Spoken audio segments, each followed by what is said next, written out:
Salut à tous amis lecteurs, bienvenue sur Culture Hero Geek. Cette semaine, je vous embarque dans l'univers de H.P. Lovecraft et j'ai sélectionné l'un de ses récits les plus emblématiques. Il s'agit de l'Appel de Cthulhu, illustré magnifiquement dans cet ouvrage par François Barranger. Évidemment, comme d'habitude, avec une bonne lecture, on a besoin d'une bonne boisson et l'occasion était trop bonne. Les figues fraîches pointent progressivement le bout de leur nez. Je vous ai donc concocté un smoothie à base de figues. L'Appel de Cthulhu de Howard Phillips Lovecraft. Boston, 1926. À la suite du décès, dans des circonstances étranges, de son grand-oncle, Francis Thurston découvre dans les documents dont il hérite l'existence d'une secte vouant à culte à une créature innommable endormie depuis des millions d'années. Sacrifices indicibles pratiqués dans les bayous de Louisiane, meurtres mystérieux perpétrés en divers endroits du globe, artistes sombrant dans la démence après des visions nocturnes terrifiantes, renaissance de cultes ancestraux et surtout une cité cyclopéenne surgissant de l'océan lors d'une tempête. Thurston va comprendre peu à peu que les recherches de son grand-oncle concernant le culte de Cthulhu étaient bien trop proches de la vérité et que, dans l'ombre, des adeptes œuvrent au réveil de leur dieu païen, prêts à faire déferler la folie et la destruction sur le monde. Les astres sont alignés. La fin est-elle proche? Pour commencer, que dire si ce n'est qu'il est difficile selon moi de parler d'un Lovecraft, tout simplement parce que on va pas pouvoir s'appuyer sur les personnages, selon moi il manque de densité, ça manque un petit peu de détails et on ne s'attache pas vraiment aux personnages. L'intérêt d'un bon Lovecraft est tout autre, il est dans le récit, non pas dans son déroulé mais plus particulièrement dans son univers, dans son ambiance, et très clairement l'Appel de Cthulhu n'échappe pas à cette règle.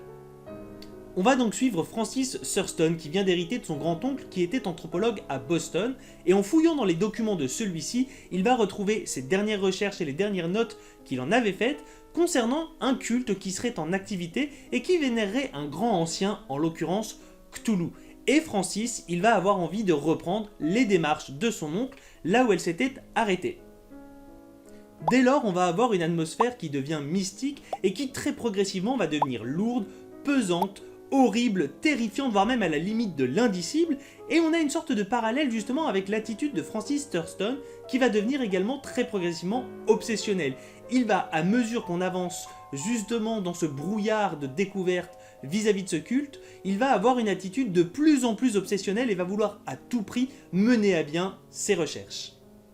Et c'est là que réside justement toute la force de Lovecraft, c'est qu'il va être capable de nous embarquer dans ses récits en appuyant justement sur les sensations, sur l'atmosphère, sur l'ambiance, toujours un peu sombre, un peu glauque, un peu lugubre de ces récits, malgré le fait que les récits de Lovecraft sont en général plutôt courts, et ça c'est vraiment un bon tour de force, c'est clairement sa marque de fabrique. Pour l'Appel de Cthulhu, on est très clairement sur du très bon Lovecraft, et on retrouve très clairement également cette marque de fabrique qui le caractérise si bien. Et j'ai choisi cet ouvrage en particulier tout simplement parce que les illustrations apportées par François Barranger sont somptueuses. Elles collent parfaitement au récit et à l'univers que nous propose Lovecraft, et franchement, cet ouvrage est au top. Enfin, pour terminer, si on revient de façon un peu plus générale sur l'auteur H.P. Lovecraft, il y aura un petit bémol à placer, c'est que les récits qu'il nous propose sont souvent très inégaux. On peut avoir parfois du très bon comme on peut avoir parfois du moins bon, et c'est le cas particulièrement sur l'un des derniers recueils que j'ai lus, qui s'appelle Je suis d'ailleurs, qui nous propose 11 récits dans l'univers de Lovecraft, et qui va nous mettre en avant de bons récits, comme des récits qui selon moi n'ont finalement que peu d'intérêt. Malgré tout, pour terminer sur une note positive, je vais vous lire un petit extrait de Je suis d'ailleurs, c'est parti. Je suis d'ailleurs.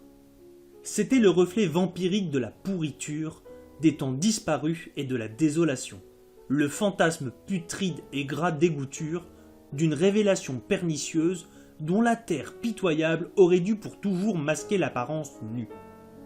Dieu sait que cette chose n'était pas de ce monde, ou n'était plus de ce monde, et pourtant au sein de mon effroi, je pus reconnaître dans sa matière rongée, rognée ou transparaissait des os, comme un grotesque et ricanant travesti de la forme humaine. Il y avait dans cet appareil pourrissant et décomposé une sorte de qualité innommable qui me glaça encore plus.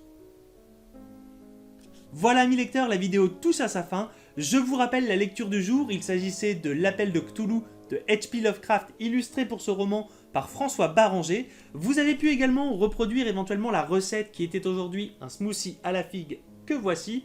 Et surtout, n'hésitez pas à me laisser des commentaires et à donner vos avis sur ces lectures ou même sur la recette. Enfin, si la vidéo vous a plu, n'hésitez pas également à vous abonner, ça me fera évidemment très plaisir. Et moi, je vous dis à bientôt pour une prochaine vidéo. Salut!